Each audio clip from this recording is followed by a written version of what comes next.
नमस्कार दर्शक मित्रों, हमारी चैनल पर आपका स्वागत है।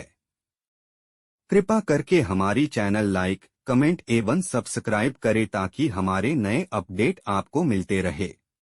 चलिए शिव पुराण में शिव और सर्प के अबूझ रिश्ते के बारे में बात करते हैं।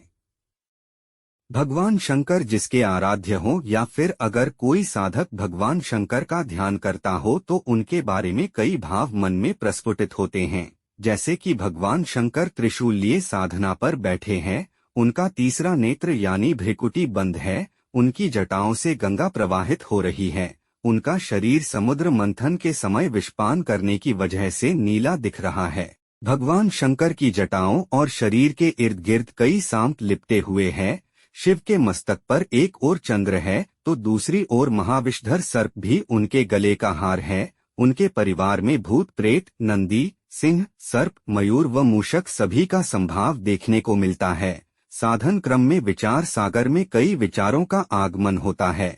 भगवान शंकर के बारे में कई कथा कहानियां पुराणों, धार्मिक ग्रंथों में वर्णित है। उनसे जुड़ी कई कथाएं साधकों को उनसे जोड़े रखती है और साधकों के लिए वह प्रेरणादायी भी है। पौराणिक मान्यताओं में भगवान शंकर और सर्प का जुड़ाव गहरा है, तभी तो वह उनके शरीर से लिपटे रहते हैं।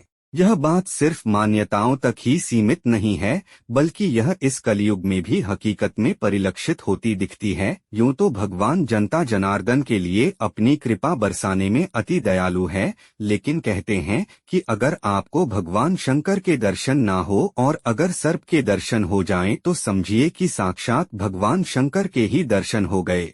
हम चल रहे हैं राजस्थान के माउंट आबू में। माउंट आबू राजस्थान का इकलौता हिल स्टेशन है जो अर्धकाशी भी कहलाता है।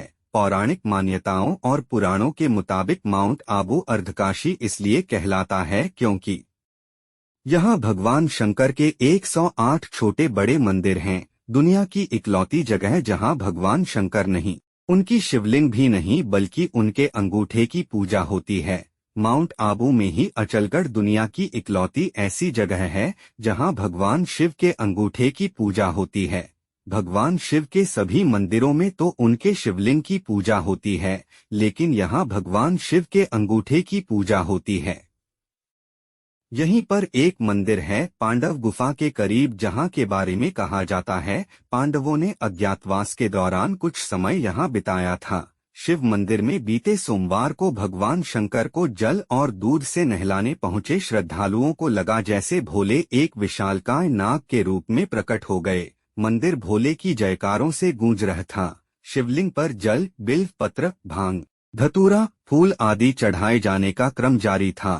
तभी एक विशालकाय सर्प न जाने कहां से आकर शिवलिंग से लिपट गया। इस नाग का आकार लगभग 6 फीट का था। इस बीच कुछ लोगों ने डरते डरते शिवलिंग पर जल भी अर्पित किया, लेकिन नागराज कई घंटों तक शिवलिंग से लिपटे रहे।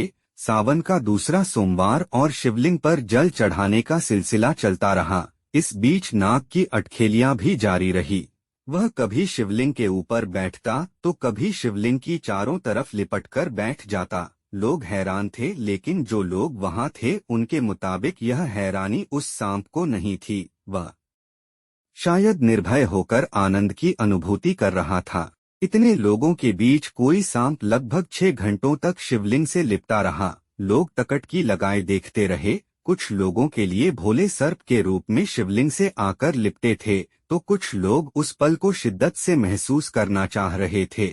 यही वजह थी कि मंदिर में भीड़ बढ़ने लगी, इलाके में खबर फैलने लगी। अचानक सर्प गायब हो गया। वहां श्रद्धालुओं के चढ़ाए पुष्प और फल तो दिख रहे थे, लेकिन सर्प नहीं।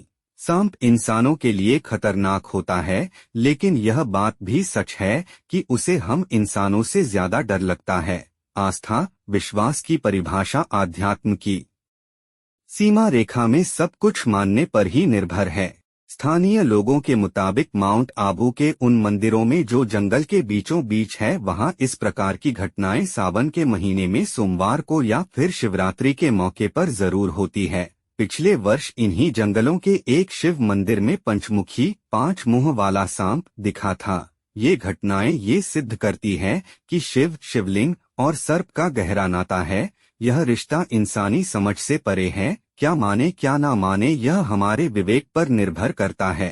कुछ लोगों के लिए यह भोले का रूप हो सकता है तो कुछ के लिए कोरा अंधविश्वास, लेकिन यह बात सोचने पर जरूर विवश करती है कि हजारों की भीड़ में एक सांप 6 घंटे तक शिवलिंग से कैसे लिपटा रहा, वह भी भोले के जयकारों और मंदिर में बजती घंटियों के बीच। आज के लिए बस इतना ही।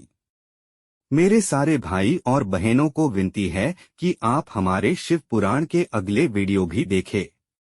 कमेंट में हर हर महादेव लिखना ना भूले। कृपा करके अपना ख्याल रखें। मिलते हैं अगले वीडियो में। धन्यवाद।